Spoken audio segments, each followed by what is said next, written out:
someone who runs an F&B business, have you seen anything different in those years of running the cafe? Oh my gosh, a whole new level of respect for F&B.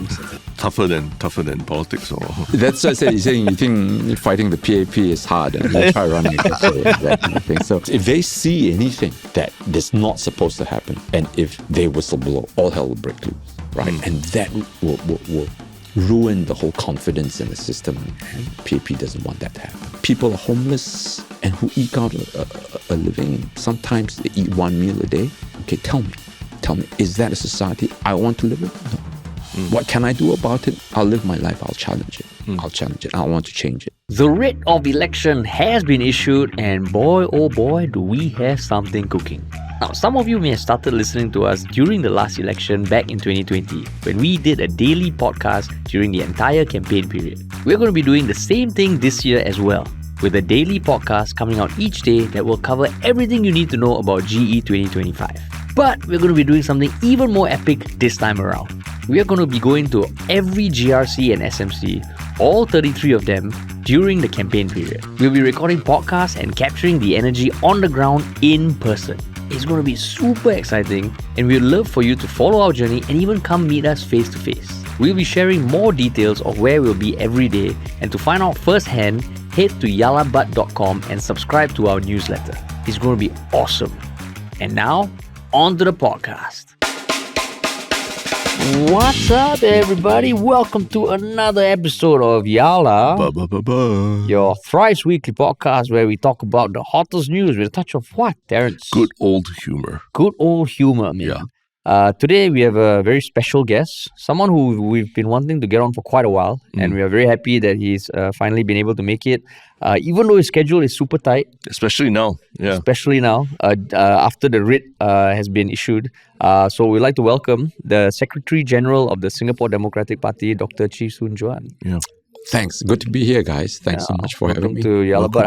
How's life these days? I don't know whether you're talking about just today starting or yesterday. It makes a big difference. Yeah. Maybe you can tell us the difference, how your day started yesterday before the writ was issued and today. I was just trying to catch a little bit of a break and say, hey, maybe things need not be as crazy as it was. And then sometime in the afternoon, somebody called me and said the writ just issued. And, after that, it's just countdown. Yeah. Because you've got days before you have to get everything in place for nomination day. And this time around, we have about a week to get everything in place. Yeah. So it's just been trying to get all the logistics, all the administrative work, everything in place. And that's been... So were you surprised by the length of time between the writ being issued and polling day? No, in that... previously, we've had it between 5 to 7 days in past elections. And, just to bring everything together, cobble everything so that everything comes to dovetail. And all the logistics and everything. You've got a lot of just all this administrative work that you've got to get together. Well, the good thing is we did kind of bank on this thing that it might be called sometime in May, and that's why we made sure all our slates, our candidates are all announced. And so that they can, get on the ground, get on the work, hit the ground running, so to speak. But at the same time, the good thing is that then, when it comes to, when they issued the writ, you've got things, your ducks are on a roll already. You're just making sure that you want to at least be ready for it when the action starts. Does it affect your strategy a lot? Because, I mean, for example, like releasing the names of the candidates who are going to run, or even yourself declaring quite early where you're going to run, does the date of like the actual writ of election being issued, does that affect your strategy a lot? I mean, it does. In that sense that, you never know quite sure when it's going to be. So you rather want to be earlier than later. And the thing is that, once the boundaries are announced, for me at least, when I was, when I had to go to pivot to another constituency, you're basically starting anew. And then when you do that, you know that whoever is running for on the side of PAP, they've got a few years head start already. Yeah. And that facial recognition, name recognition, which you don't have in that particular constituency. So you're basically starting from scratch. So, it's just this mad rush to making sure that, you get and do what you need to do to at least equalize. Like you can never get it to be the same, but try to play catch up a little. And how has the reaction to the residents from this new SMC been for you? It's been encouraging, let's put it this way. And people there kind of get a sense of what went on. If you just half tuned into the news, they knew that, Bukit Batok is no longer there. And that's why I had to really, find a place that I can go to again. And it's been encouraging in the sense that people have welcomed us and, feeding us some of the information and their concerns. And apart from some of the more national issues, they're also concerned with what's going on in their particular estate, in their little neighborhood there. So during the walkabouts, during the house visits, they'll tap on your shoulder and say, hey, can we sit down a bit and talk? And that's really fantastic. You got to be able to spend your time, sit down, just be patient, just listen. And they've got a lot of things that they'll tell you, which you can learn and pick up. So Dr. Paul Tambayan was on the podcast. He was here, huh? Yeah, he was. And he stated that you are the eternal optimist, right? Yeah. How are you feeling about going into this election compared to, say, the last two? What's your mood? How optimistic are you feeling? With every election, you have just a little bit more. In that sense, you chip away a little bit more. You gain more experience, and at the same time, things begin to change on the side of the PAP as well. And issues start to happen, and depending on how it develops, and in terms of how the government handles it, there will always be matters that become into the front and center of people's minds. And that's where you begin to figure out, look, where are we going as a nation? And then you just kind of take it from there. Now, in this particular election, unlike in previous elections, you find that the major issues right now that the PAP is grappling with, one of which, of course, is the cost of living. And that how the government has handled it has just not been very encouraging. And I'm not saying it just because, I'm Secretary General of the SDP, but in general, you talk to people, surveys, anecdotal evidence, people come and tell us, it's been tremendously difficult for them. And why? And then they start telling you about GST, they tell you about bus fare hikes and so on. And that has contributed to this issue and this campaign right now. So, coming to your question, it's been something which has occupied, I think, very much the minds of the people. And that's why going in this, I think there are issues that need to be litigated. And I think this is when people will sit up and pay attention. And the sentiment on the ground, because 2020 we didn't have face-to-face rallies. 2015, I think your rallies commanded quite a good crowd. What's your take on the sentiment now? Be it the support for the opposition, support or sentiments against the PAP? Sure. When you talk about rallies, I think in 2020 you mentioned that we didn't have a rally. So I've had quite a few people come on and say, hey, the last time we attended a rally was 10 years ago. Yeah. And so people are quite gung-ho about it. They go there and it's just the time for them to listen up close to what the candidates have to say. And there's this sense of, that participation and being there, whether they agree with you, whether they want to cheer you on, that all creates that whole idea about giving sense to what it means to be a citizen, right? And I've said many times before, when you go there, you have the richest guy in Singapore, billionaire. He holds that one vote with that guy that's standing next to him, who may be your just very ordinary man in the street. And that means a lot, I think, in terms of how the say that you have and the weightage it gives. And so I keep encouraging folks just to, be a part of this whole thing. It's a national event that concerns not just what's happening right now, but to look into the future and see how our country, the direction that's going to, how it's going to be governed. These are the things that wake people up. And it focuses them more so during the 9 days than, say, for example, even now, during the rallies, people begin to sit up and pay attention to what's at stake. Just on speaking about waking people up, I think recently you also revealed the Arifin from Wake Up Singapore as a candidate on SDP, right? And I mean, we know Arifin, we've met with him and have had exchange messages here and there as well. It's a very there's, to me, it seems like there's a very clear direction towards appealing to maybe younger people where Wake Up Singapore is a source of news and all. But what's your thought process on getting on someone like Arifin, who runs quite a big news platform in some ways, and having him now be part of SDP and really even running as a candidate? Sure.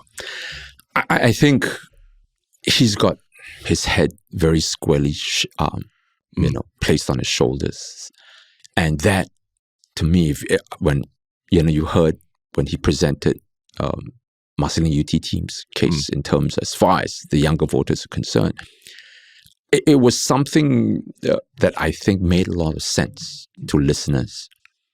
And this is where I think his value in the team comes in, to be knowledgeable with all the issues, and then to be able to articulate it in a way that resonates with people and people want to hear it, rather than going on some ramble, which after that you kind of lose people's attention.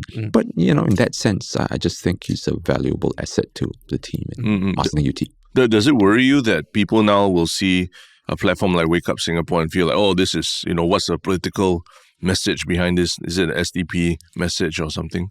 No, it isn't. I think across the board, you get Singaporeans who want to know a little bit more than just, the government's standpoint. What's the alternative? And what's the dissenting view? I think there is a hunger of Singaporeans want to hear more of that, rather than what comes out from mainstream media. Yeah. So I think in that sense, that website that he runs, that he's started, I think that's a valuable source of information, alternative information, if you will.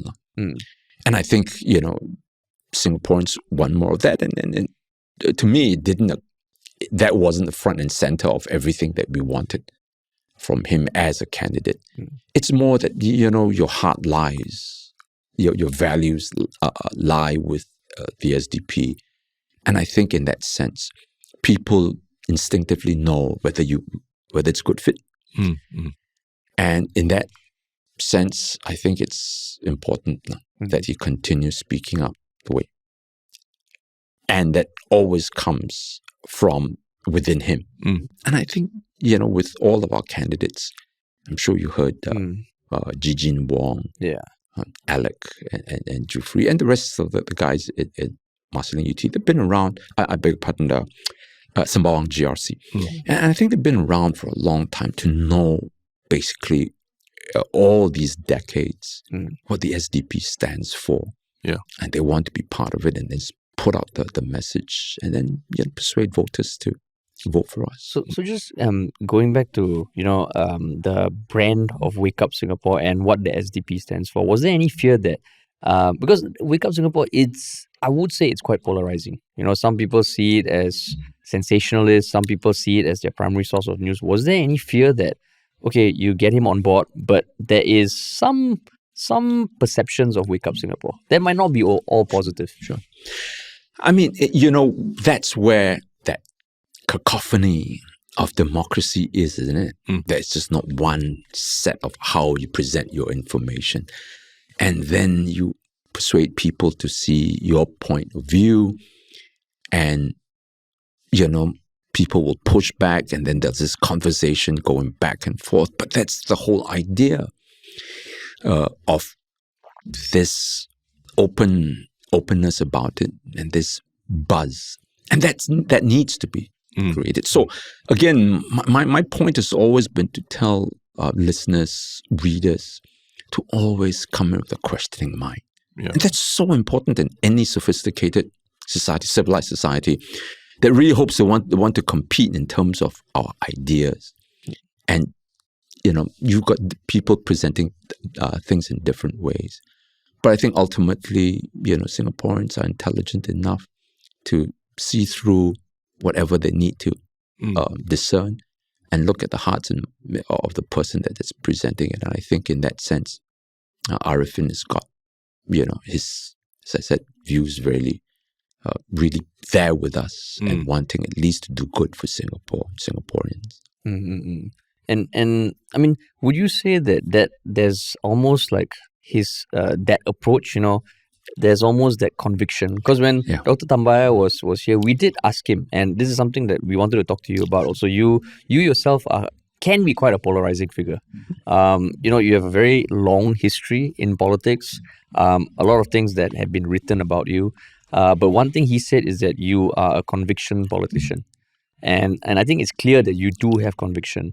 But is that the approach you take generally with politics? Would you say that I know where my heart lies, regardless of how the message gets across? It is all about getting the message across. Because you have been quite extreme in the past. When we're doing research, you've done a hunger strike before. You have gotten into a lot of controversial controversies that were in the public eye. You've got to begin to be able to see what are your values, what are your end objectives versus strategy in terms of getting to achieving those values. And those are the things that you must remain true to. Because once you lose the values and you just go according to where your popular sentiment is, I think that's where people get into trouble. So then you begin to become very unmoored. And you never know when somebody's going to come along and say, hey, look, listen, I've got this golden opportunity for you. Why don't you come along? And then you start, zigging and zagging. That's also something which is very important. Now, when you talk about what's happened before and now, I keep telling people that it's just important to bear in mind. Now you've got social media. Previously, there was never anything of this sort, and everything was done. The best you had was SPH, and previously it was called TCS, I think. And before that was SBC, and so on down that road. But you had those there, and what they wanted to paint of you was that that's it. And even I'll take you back to, say, the rallies. What you said the night before, you just hope to goodness that the next day comes out, nobody has put words into your mouth or kind of reinterpret what you had originally intended to say. So the scenario is very different now than it was before. And I come back to this thing again. The only thing that I was held very dearly was this. For the people to be able, have the ability to come out and have an intelligent conversation, debate, discussion, what have you. Something like what we're having right now, in fact. But that did not exist before. Now, I come back again to about 30 years of my political career. I've never once been invited to, formerly it was at Caldecott Hill, right? To a radio station, to a TV station, or to be interviewed, for a piece by any of the major newspapers. So that was the whole idea of having alternative views and being able to shape what people thought of me was also important. I've had so many people. If I had $1 for every time somebody came up to me and said, hey, you're not the insane person that I thought. And he didn't mean it in a very sarcastic manner. He was just very genuine. And I just looked at him and said, oh my gosh, is that what you really thought of me? And they very genuinely come and say, I didn't think you Normal. you were sane. The word they use, sane. So I said, oh, okay, and that was the whole sheer power of controlled media at that time. And right now, then it began to erode, crumble just about the mid 2000s, 2005, 2006, when YouTube started coming on and Facebook, broke the scene. And then I realized that, hey, we can post our own videos. And if you track that whole time, that was when how people saw us, and hence, I hate to use this word popularity, because this, but I'm trying to get at, right? How people thought of you in not so negative terms started to come up. And that then kind of reinforced in other people's minds. Then that's where the party began to open up, and people said, hey, they wanted to come on board the SDP. So everything just fell into place. And as I said, social media plays a huge role in how people see me, and hence also the opening up of the political landscape in Singapore. So, part of that process of starting to see that Dr. Chee Juan is normal is actually seeing you open a cafe as well, right? Yeah. Orange and Teal, and becoming, an F&B entrepreneur and all. Like, how has that experience shaped, what you do in politics as well? Has it made you see things from someone who runs an F&B business? Have you seen anything different in those years of running the cafe? Oh my gosh, a whole new level of respect for F&B owners. Oh my gosh, this is, but it is what I had envisioned Orange and Teal was this place where people would come together, and in my book, it starts with a dream. I mentioned about thinkers, whether it was Karl Marx or your John Steinbeck's, all the great thinkers, and J.K. Rowling as well, went to cafes and sat down. They talked, they debated, they pit their wits and their oratorical skills, and it started in cafes. And this idealistic element in me thought maybe this could also be, but it's okay. As I said, it's come to be a place where I just want people to feel at home. They don't have to look over their shoulders all the time if they want to discuss something that may be even critical of national policies, that kind of thing. Just for us to break out from that climate of fear, that whole idea. So that's how it's gotten. But that, of course, is very different from the mechanics of running a cafe itself and that. But it's been tremendously rewarding. But the amount of work, oh my goodness, it's just been tremendously, very challenging indeed. Tougher than politics, or yeah, that's what I said. He's saying you think fighting the PAP is hard, and you try running a cafe, that kind of thing. So, but it's as I said, it's got its challenges as well, and but at the end of the day, it's just the whole idea of bringing people together, and that was what my motivation was, and I'm glad that I did it, because it's come to a place where people want to talk. Come together. But do you think there's still that culture of fear that you mentioned that you want people to break out? Because you have been in politics for 30 years. Yeah. And I can imagine also back then, maybe when you couldn't control your narrative, it almost feels like you don't have a voice, which now a lot of people do with social media. But do you still think there is a culture of fear in Singapore, or has it gotten less over the years? Has it gotten more? Difference. day and night, heaven and earth. Pick your analogy. But that doesn't mean that there are no remnants of fear in some of the folks. I've had people coming in to ask me, hey, what my vote safe or not? Will it be traced? That kind of thing. And they say, oh, I've know so many people who are civil servants or at least work in GLCs, deathly afraid of being found how they voted. No? And I can only presume that, they don't want to vote for PAP, but the fear is still there. And I've had to sit down and I had to assure them, okay, that through all the elections that I've been through, I've not seen an instance where it's given me, any pause or any reason to think that the voting, your vote is secret. If it was, it wasn't. Me, I've been the first one to kick up a fuss already, but I haven't seen anything. And right from the start, things like, for example, when they just about 8 o'clock, they want to stop. They say, declare that nomination, polling is closed. They'll invite us all to come and take a look at the box as they put the lid on, and then they seal it. And then if we want to insist that we want to seal the top box, the cover, we can.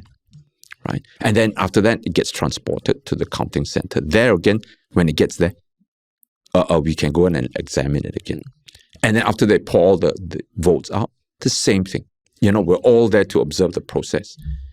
And when the votes, after counted already, they put in stacks of, parties and so on, they bundle up, they put it back in the box. And we're all there to witness it. When they close it, we can go and put our seal over it. And then after voting, if there are no disputes for 6 months, and in my memory, I've not come across a case where there have been any disputes. And then, you may want to challenge in a court. And then they'll bring up and perhaps maybe recount it, but there have not been no instances. Now, here's a crucial thing. After when you finish it ready, the boxes are now cardboard, right? At the end of 6 months, they'll invite us all again. They'll take it out, appointed place, the incinerator there. And then they invite us again to take a look. Have all the seals been tampered with? Nothing. We've always gone there and seen nothing, amiss, you see. Then they take the whole box, lock, stock, and barrel, and just throw it into the incinerator. And we're there. We observe it. So at no point in time does anybody, have a chance and any opportunity to come on and see it. And I can tell you many of the people in the elections department or the appointed officials there are, they're not necessarily PAP supporters, right? They're only humans and they want to see. And I've had quite a few people last time, whether it's police, I won't mention names, but election department officials, police, and they just fold their arms as I approach them, they smile and they give me a thumbs up, that kind of thing. Or sometimes because, you go take a leak in the toilet and say, hey, Dr. G, how are things? And it's like, they're very supportive. So what I'm trying to get is, if they see anything that is not supposed to happen, and if they whistleblow, all hell will break loose, right? And that will ruin the whole confidence in the system, and PAP doesn't want that to happen. So I mean, just since we're on the topic of like the elections and the process as well, right? I did want to ask you your thought process in going, contesting SMC as opposed to fronting a team in a GRC, because I think, like you rightly mentioned, back in the, your reputation that from the past was, a lot of it was mainstream media. They wrote things about you that people today are discovering maybe it was exaggerated or not true, right? But at the same time, people say, if you're such a man of conviction and that you believe that you can lead a team that will be better than the PAP and all, why are you not literally doing that, leading a team and doing that? Fantastic question. I think the short answer is that, look, in a single seat, okay, and if you are contesting in the GRC, you multiply it by 4 or 5 times. If you're new in that area, you just imagine you have all of 1 month, right, to try to reach out to voters there. Okay, it's nigh impossible, right? For Sembawang West, it was completely new, but on that one day, one particular morning, when I announced my candidacy there, we basically flooded the constituency with the first round of flyers. And in 3 weeks, by end of this week, by Friday, my colleagues and I would have knocked on every door in that constituency in a span of about 3 weeks, right? And then we're hoping to go back and do more. Now, you just imagine if it's a GRC, as I said, you multiply by 4, and if it's a 5-member GRC, it's scary when you look at the number of people they reach out to, you see.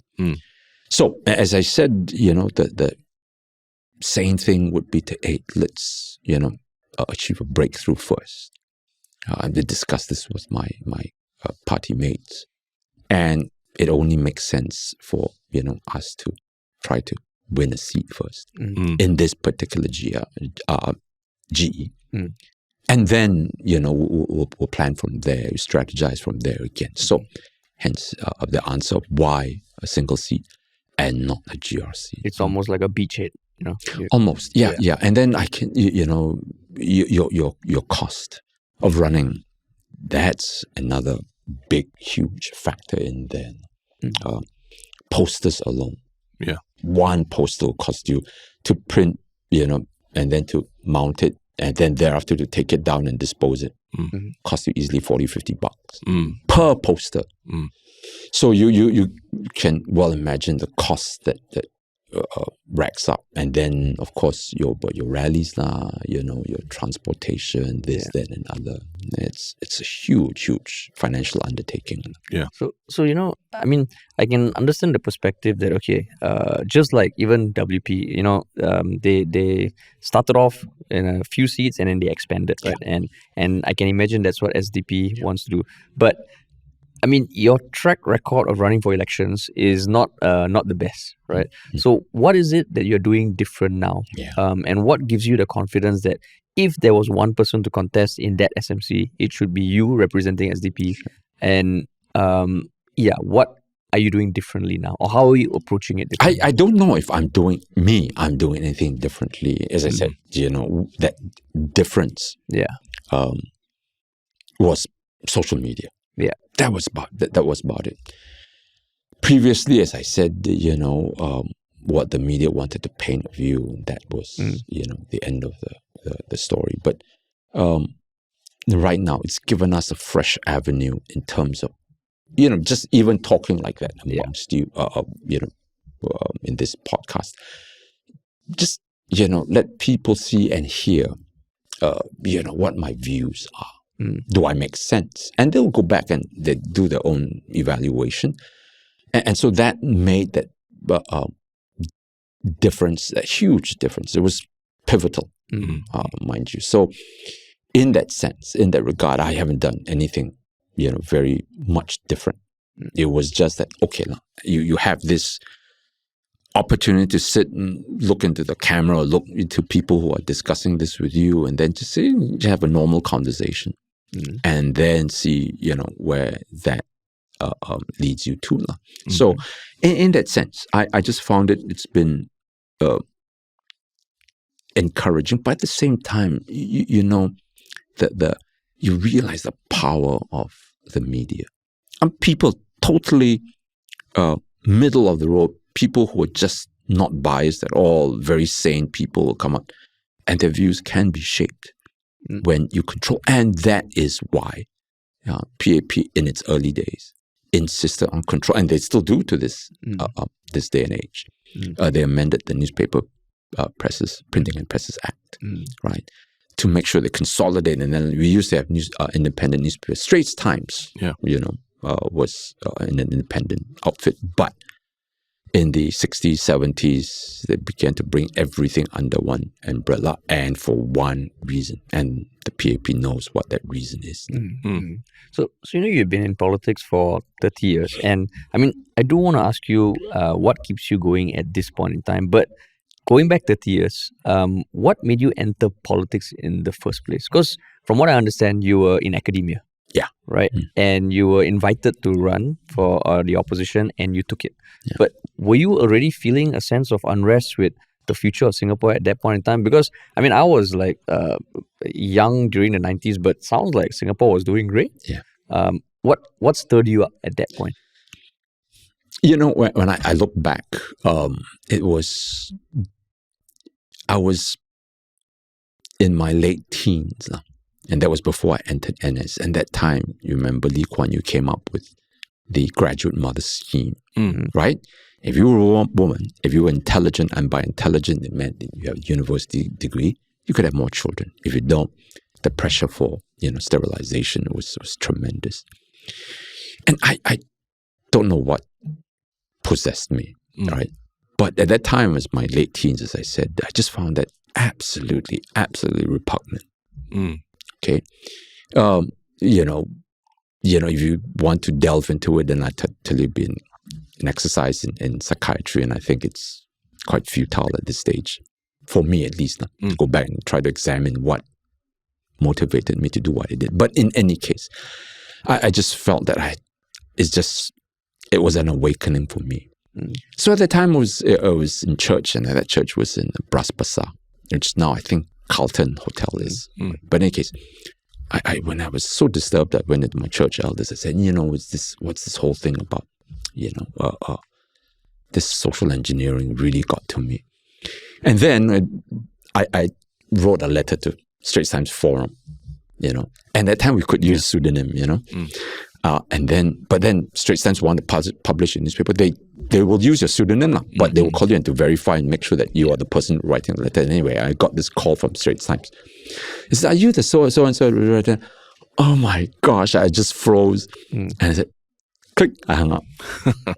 So, that was my introduction to, awareness, political, social issues, and that kind of thing. But at that time, I just kind of figured, hey, look, you haven't gotten your studies, and I was I think in the midst of doing my NS.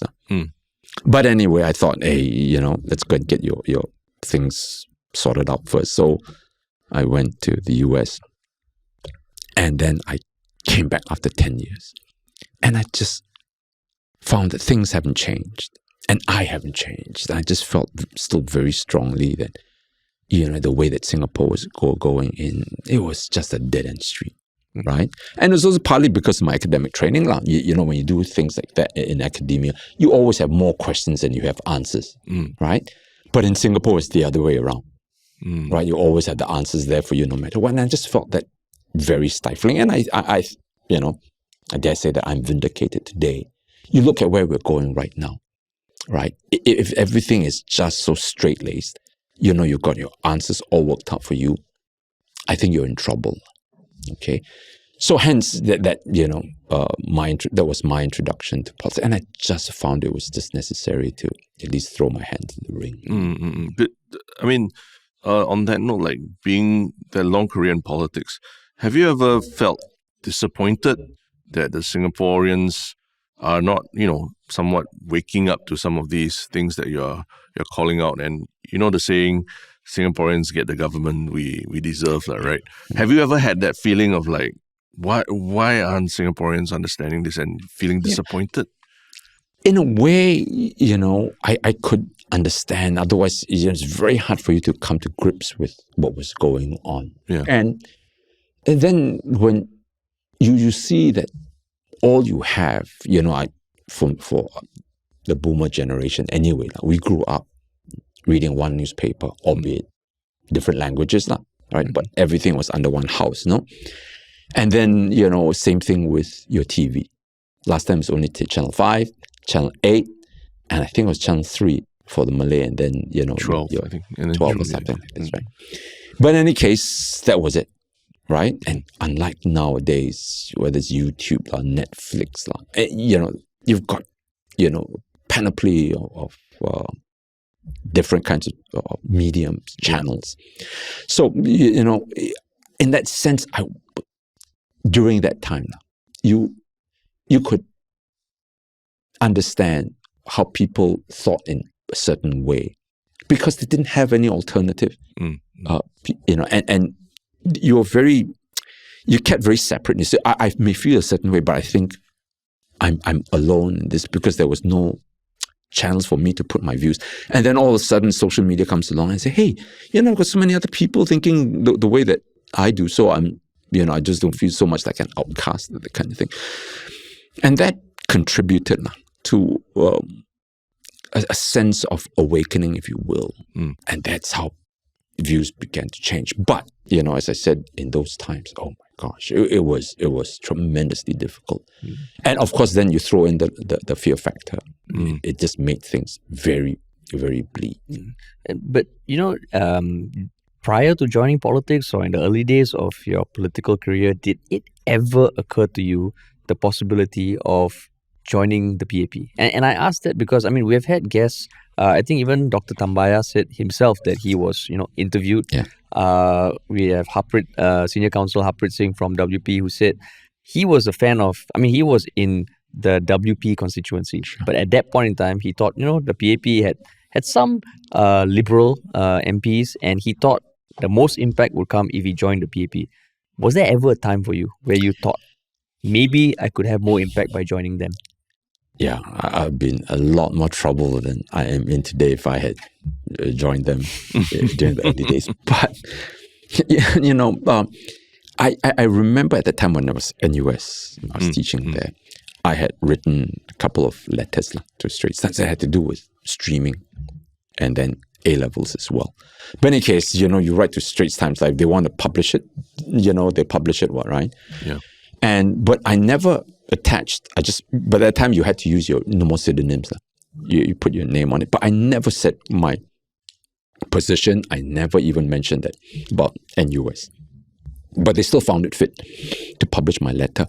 So, and then, if I'm not mistaken, I think MOE replied, the director that replied, and there was an exchange of views. And I just, I focused very much on streaming. But in any case, after a few letters, Vasu, Dr. S. Vasu, who was head of department there and PAP MP at that time, I think he's still stringing for Ms. Lee Shen Long. But in any case, he called me up. He says, why are you writing all these letters? And I told him, I said, this is very much down where, my research was talking about brain functions, development, and so on and so forth. And I came from that angle. And I said, I never mentioned that I was in any way affiliated to NUS. But don't stop, because every letter you write will count against you. And I just felt at that time, is this the kind of society that I came back to after my years in the US? I just found that absolutely very disturbing. And then I remember at some point, he asked me, why don't you join Young PAP? And I just looked at him and I was just saying, you want me to go and jump from frying pan into fire? And I just couldn't, if you were a thinking person at that time. And I know that what crossed my mind was that, okay, so many people that told me, hey, why don't you change, effect change from within the party?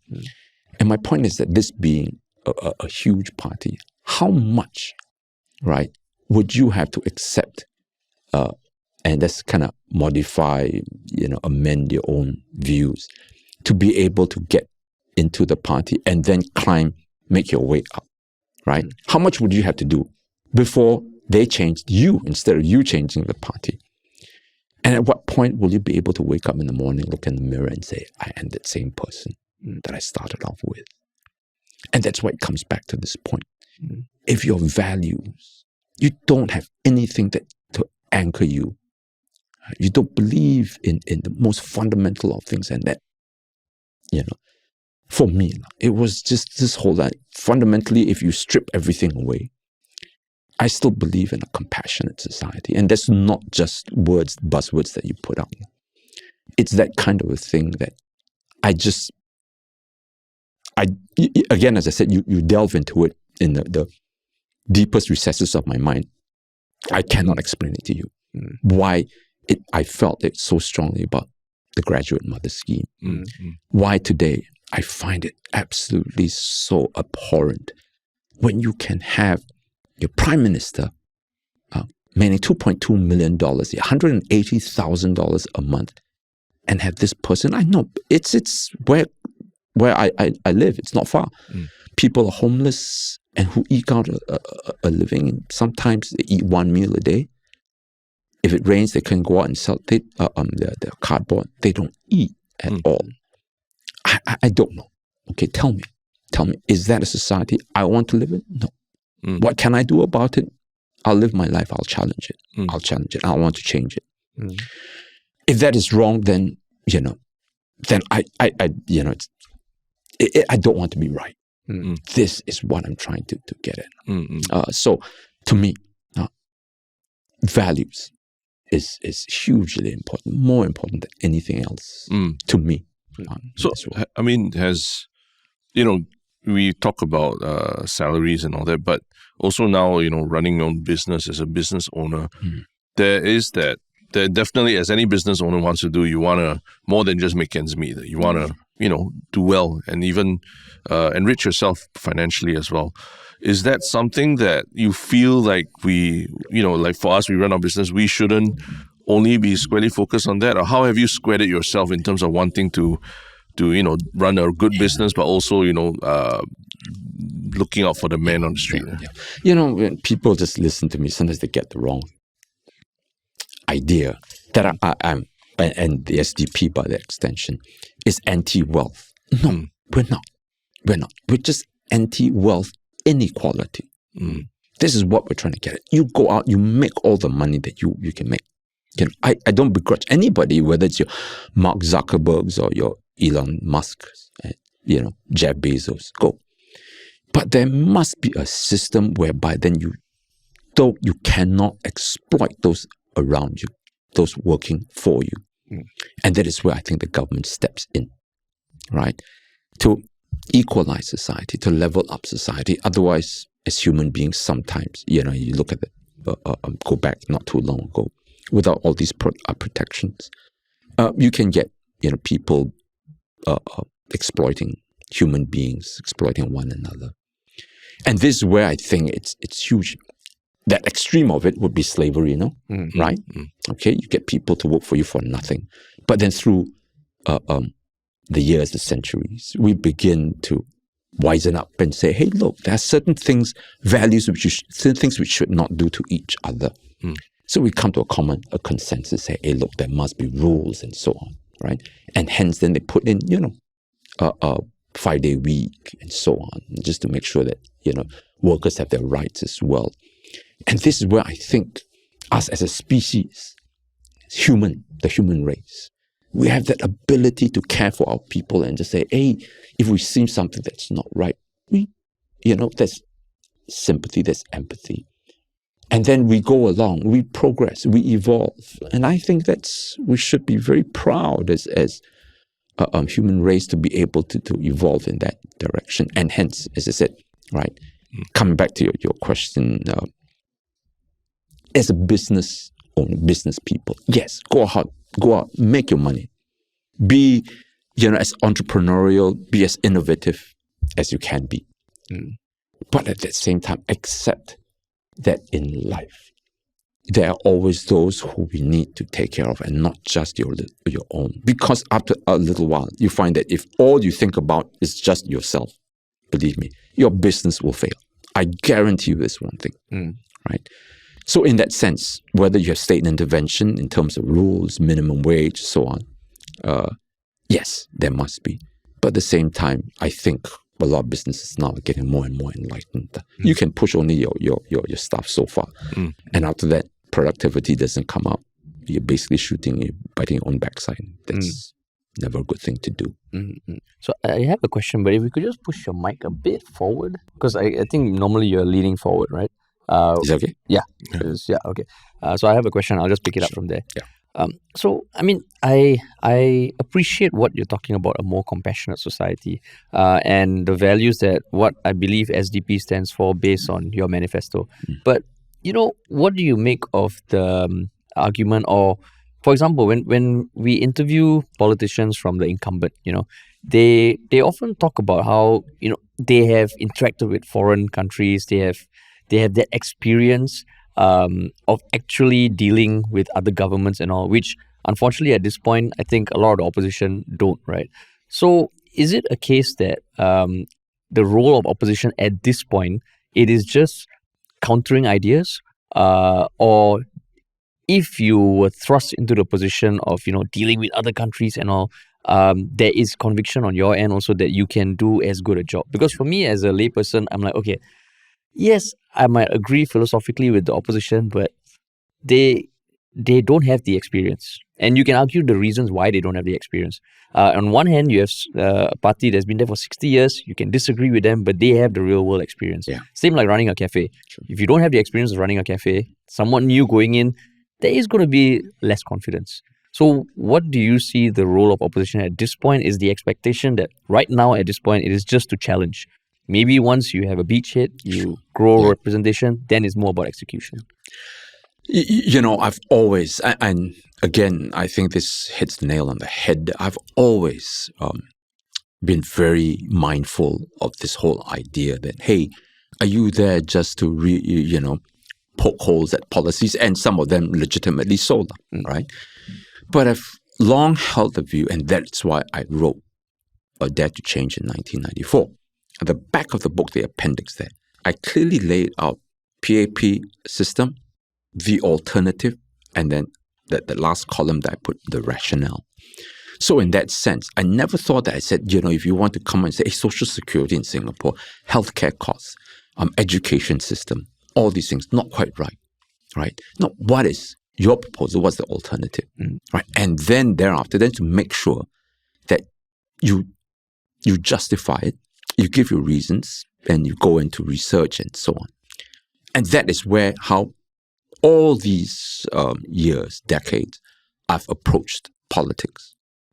So, and then I guess, we saw that growth in there.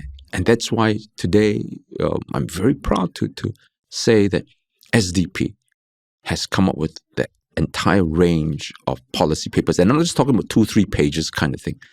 If you look at it, some of them, in great detail that I don't expect the average Singaporean to read into. But our whole point was that you've got to honestly be able to do that kind of homework, so that when somebody then asks you, you know that you're not just plucking things from thin air and just throwing it out there, right? It's always backed up by research, studies and so on. So in that sense, we've always been very motivated in that direction, and happily, at least right now, we've come to a point where some PAP have, adopted some of our ideas. The one that I keep repeating, I go back to the early days when I was talking about streaming, right, at NUS. Well, guess what? It was just of late that Ong Ye Kung, when he was Minister of Education, came out and says, yes, there's this problem of stigmatization. Miss Indrani Raja said something as well along those lines, labeling and so on. And then Forward Singapore last year came out and declared we will abolish streaming. And this is where I say, it's taken almost 30 years. And PAP, Lee Hsien Loong actually came out and rubbished everything that I said. He puts together all these failed Western ideas and calls it a book. It was, he didn't mince his words. He was very vicious about it. And then also, healthcare, CPF, social housing, all these things I mentioned in there. And today, it's just that these are things that we're beginning to talk about it now. Another example would be, for example, unemployment insurance. I remember in 2016, we brought about this, did a research and even put in place how much we should be spending. And in a scenario, worst case scenario, you have 7% unemployment because of some economic crisis. What happens? What's the payout? Right? How much would the government incur if you had all these going down? Well, along came Mr. Tharman Shanmugaratnam. At the time, I think he was Deputy PM and Finance Minister. 2016, he rubbished this whole thing. So SDP, you think it's free? Don't bluff people and that kind of thing. And then, just I think a couple of years ago, they decided to have this job seeker support, and essentially, also in unemployment insurance. So it's that kind of situation where we were not just, or at least we had this mentality that ours is just to challenge and poke holes at that policy. We actually came up and proposed alternative policies, as I said, many of which PAP has taken on board. I mean, I am trying to envision a parliament where you are part of it. Let's say you win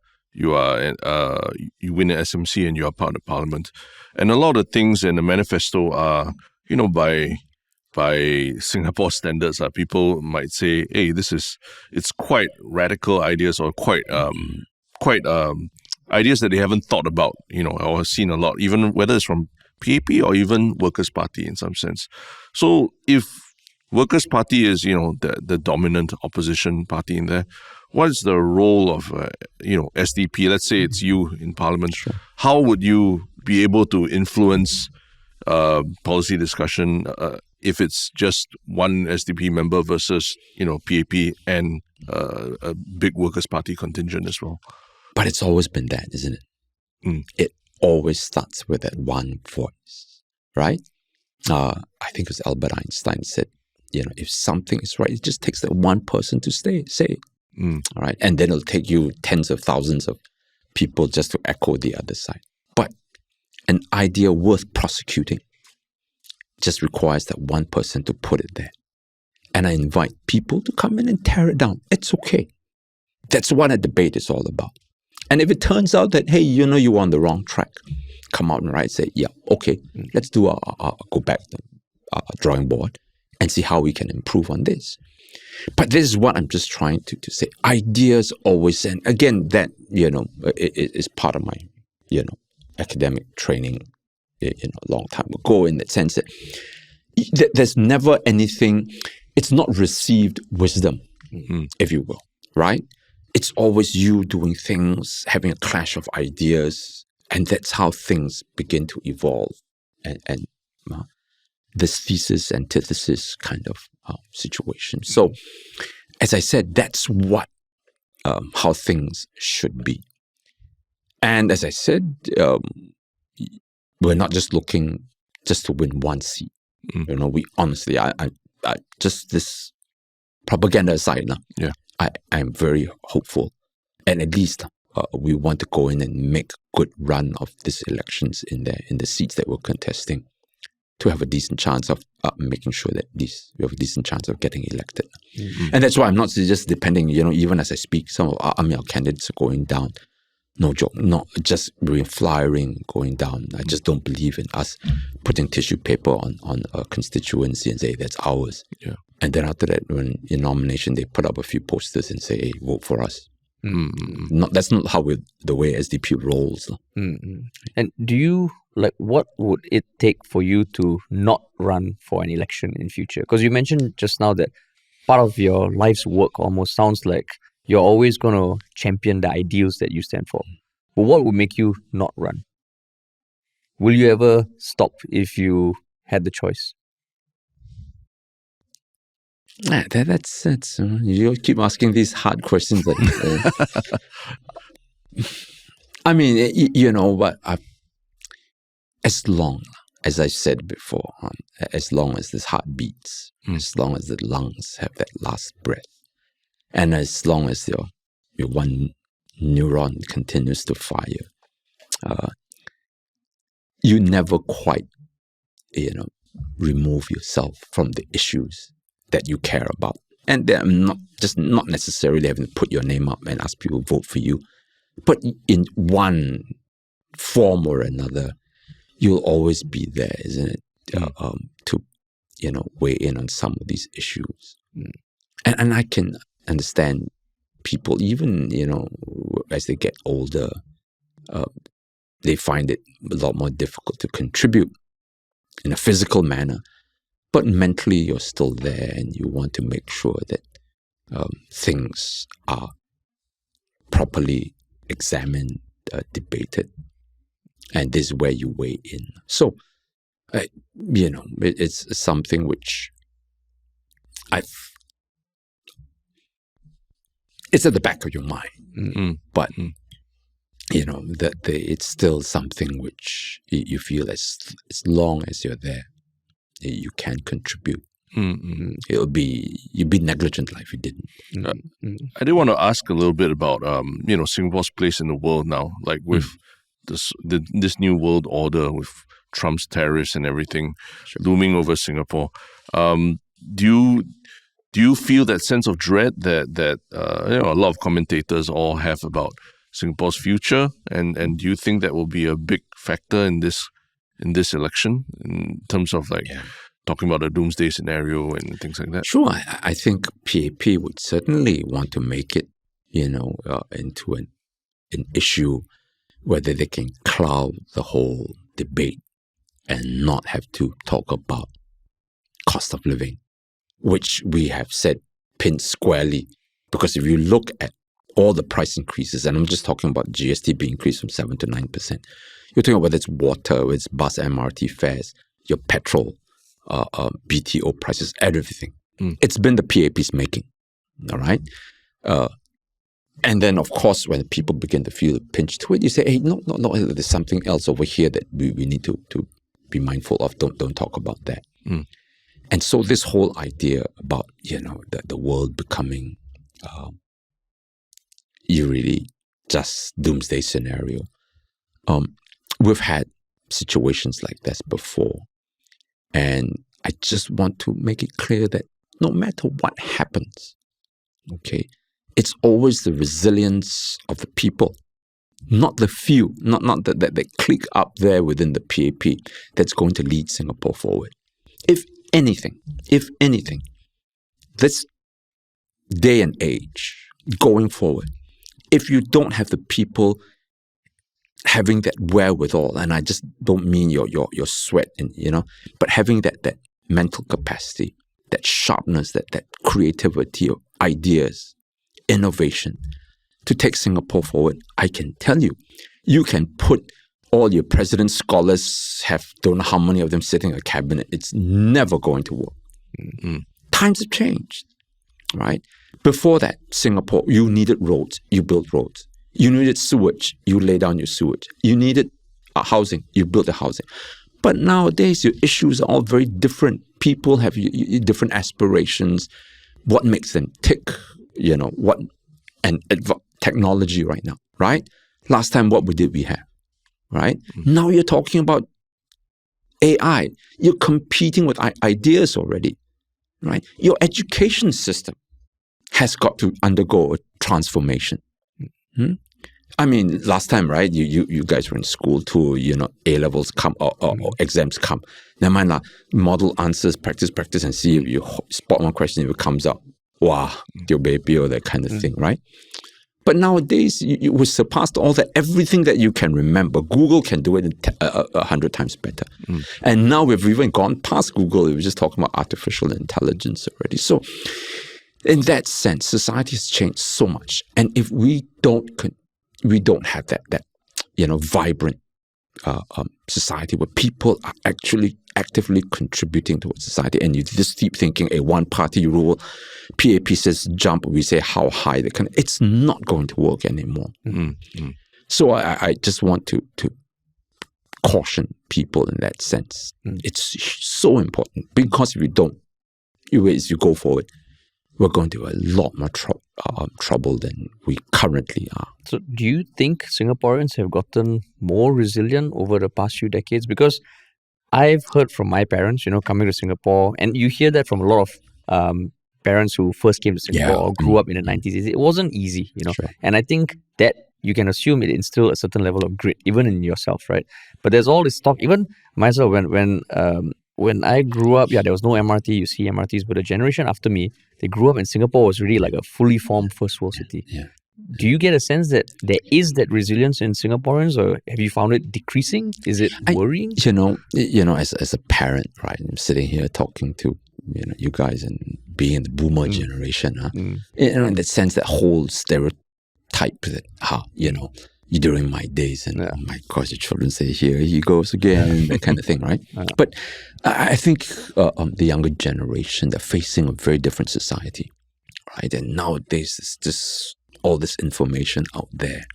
How do you begin to navigate this world right now? We never used to, things were a lot simpler. Then you go to work, you come back. My brother and sister, elder ones, believe it or not, they went through one company from the start to retire, and people say, "Oh my gosh, is that even possible nowadays?" And I just say, it's a different time, different era. It's hard to want to tell them, hey, you're strawberry generation. Why is it? No, I think it's something which we need to be very mindful of, and I wouldn't say they're less resilient, but I think that's a lot that we can do as society to be able to let them see what's available out there and making sure that they have that mechanism to cope. Yeah. Just don't throw them the deep end and they say, hey, sink or swim. So just speaking of family, right? I think it's been documented about how supportive your family has been of your political career. I mean, your kids have grown up watching you through your political career in the news and everything as well. Have the conversations with them evolved over time as they gained some conscience of like what all the struggles you've been through have been like? What kind of conversations do you guys have? Has there ever been any, as they grew older, they're like, hey, Dad, maybe don't do so much of that anymore. Step back a little bit or something. Yeah. Has it evolved? Yes. Now they're very mindful of it. Hey, please don't do anything cringy. Don't dance. Okay? Don't sing. What was that song? That Aperture. Yeah. But apart from that, they know some of the seriousness of the matter as well. And every now and then we'll sit together and, we'll have a conversation. I'll just be telling them. And I it's just tempting, very tempting, right? It's there to go and tell them to lecture, that kind of thing. You try to do as little. And then the whole idea is that, look, what I've done and when they were young, just basically to encourage them to read, because that is the most important thing that I feel, a skill that you can adopt, through life. And once they do that, they have this habit of acquiring information, to be curious about things. And then, let them make their own decisions. You have to evaluate things in life. I mean, you can't be there as a parent or every minute, every decision that they want to make. You just empower them. Just to say, look, we trust you. You've got a good set of heads, and just go out. Don't be afraid of trying things and then failing, because failure is never something which, you always take it as the next step. You're jumping off platform. In that sense, if you equip them to be able to things like that, then you do things like that, then you can begin to at least have a sense of confidence that they'll eventually find their way.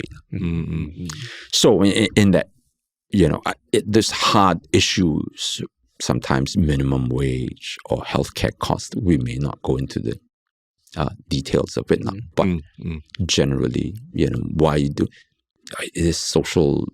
Is it more socialist in your leanings, or you more liberal in your views, or there's neoliberalism? All these things, the big picture. And what if there are political disagreements? Like, what if one of them, what if they say, There's still a timeout room. I want to join the PAP. Just print out your manifestos, you go and read, and then you come back and tell me. So disagreements we handle. And you heard about something called the will, right? But no, I mean, in that, I think, again, as I said, you just have to encourage them to read, and then to reflect upon what you've read and your experience with your friends, people whom you talk to. You form your own experiences. You become informed by what you say, what you do, what you read. Yeah. And then from there, that's the foundation of what your own personhood is. Go and then pursue it. But as I said, there are always one thing that I just want them to be very mindful of. Our lot in life, one of the things that we need to do is to take care of those around us. Because at the end of the day, on your deathbed, you will look back and you'll be asking the question. So many people have said that. It's not so much, what have I done to improve myself? What have I done to leave a better world, in the sense that have I helped others, improve a lot as well. So that's the one thing that I just want to impart to them. And beyond that, you just want people to find their own level and go out and find your own life. And is there one thing you would like to impart to anyone watching this who is going to be voting in the coming weeks? In fact, I'm sitting down as my daughters were saying that, hey, maybe it's good to have friends, say, first-time voter. What should we be looking out for? What are some of the issues? And this is where I think it's important to have that conversation, because if you are a citizen of Singapore, it means something. You go to Malaysia, you go to Taiwan, you go to the US. It means nothing because you cannot choose the government you want. But, the whole idea is, but mine's just one vote in 2 million people, right? But it does matter. It does matter because you want to be able to have that say. And that's why I keep saying, elections, it's that solemn occasion where after all the debates, all the name calling, all the our whistles all go off, you're left looking and says, hey, that my action right now will go into determining how our society, our country goes forward, meaning the people around me, right? And this is where I just want to tell younger voters, I don't want to do any hard sell. Vote SDP. No. Think about what, go and do your research. Read up. Listen to the people who's going to be your candidate. Look into the party. Look into that person. And then from there, you may still make the wrong decision, but at least you have done your homework and to the best of your ability with the information that you have before you, rather than just going on and say, I don't care none of this. It means something to cast that vote, and just want people do your homework, do some reading, do some listening during elections. Your rallies, it's coming up. Listen carefully. Awesome. Definitely. Check out your rallies that I would say, because I recall every time I eat Ben and Jerry's ice cream, I always think back of I think an analogy, something you talked about in one of your rallies about how you wanted to get Ben and Jerry's ice cream for your kids, but you decided against it, or your wife was like, okay, never mind. And I was like, wow, such a touching moment that even today as a dad now, I'm like, should I get Ben and Jerry's for my kid? Never mind, find something cheaper. Mind you, I know when I looked at it, was $14. But it's always a reminder that, hey, there's a cheaper option, and think carefully before you buy that. Yeah, no, it is true. Go to the rallies. We haven't had them for 10 years. And it is an experience. And thank you so much for sharing your story. Thank you. We really appreciate it. We know your time is of the essence now in the lead up to the election. So we just have one more question, which is the one Shiok thing, which you still have a couple of minutes because Terence and I will go first. Yeah. Terence, you have your one Shiok thing. Haven't had a lot of time recently to catch up on Netflix, but it just occurred to me that the new season of Black Mirror is out. And I don't know if you've heard of this show called Black Mirror, where basically it's a writer-director who basically takes technology and just tells really dark stories about the technology we use. That's why it's called Black Mirror, like your screen of your phone, right? And in 2016, I think when Trump was first elected, he said, I don't even know how to continue with this Black Mirror anymore because the world seems so bleak. Trump said that? No, the creator of Black Mirror. Okay. But since then, he's done 2 more seasons, and now there's a new season out. So, and every time I watch it, it just reminds me of the technology. Although it's awesome, it's also terrifying. So I'm really looking forward to this season, and I urge people to go and catch it as well. It's intense. It's intense. Yeah. You've heard of the show? I plead ignorance. Plead the fifth. I haven't had time to get in. It's on Netflix, huh? Netflix, Yeah. yeah. Now that you 7 roused, seasons already. But you but, roused my interest. I've got to Yeah. go. but every episode is contained. Like one episode is a yeah. story. Yeah. So you can actually watch one episode. yeah. It's And like- it screws with your mind, man. Yeah, Screws yeah. with your mind in a very dark Dark. but amazing way. And you can totally see these things being possible in the distant future. Yeah. Yeah. So I mean, as a student of psychology, I'm sure you'll love it. yeah, it's not something you watch to decompress, lah, basically. Yeah. So probably after elections. After lah. elections, I think I've got enough stressors. Already. My one Shiok Thing is something a bit more lighthearted. It is the fact that 8 days ago, the trailer for the final Mission Impossible movie dropped. Oh, yes. With Tom Cruise again doing ridiculous stunts. And it's sad that it is going to be his final movie for Mission Impossible. But you watch the trailer, it just reminds you of why it's just such a fun franchise to watch. And I'm really... He does his stunts himself. still. huh? he's That's still... crazy. He's my age. Yeah. He's nuts. It's great. So, I mean, super exciting. The trailer itself is killer. So, that's my one Shiok Thing. And over to you, Dr. Chee. Oh my gosh, you just really put me in the spot right now. I've just been so caught up with, in the last few months, just haven't been able to really sit down and just, as you guys use, chill. But one thing that I've always enjoyed was just to get out East Coast Park and just bring my little collapsible chair in with a wifey going down as well. And just pulling out a book and just not have to deal with the world and not have to make any one more decision. Just sit and just East Coast Park. not and just look at the sea, look at the sun, and and then not have to. So that's my one Shiok Thing. We managed to do that that day before the boundaries were announced. And okay, never mind. That was just, you simple blessings. Yeah. Simple blessings. Oh, but that's also East Coast Park. Yeah. Okay, cool. Cool.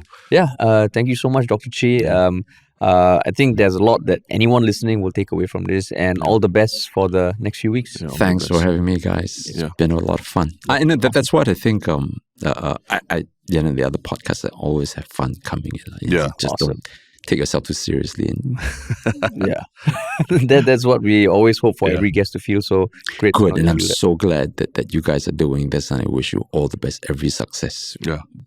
God knows we need more of this. Yeah. Hopefully we so see you much. on the campaign trail around as well. Yeah. Fantastic. And hopefully we see you back again on Yalabat at some point in future. On the other side of the elections. Yes, Thanks for having me, sure. guys. Awesome. Really Thank you. appreciate it. Thank you. And to everyone listening, thank you for listening, and we'll talk to you all very soon.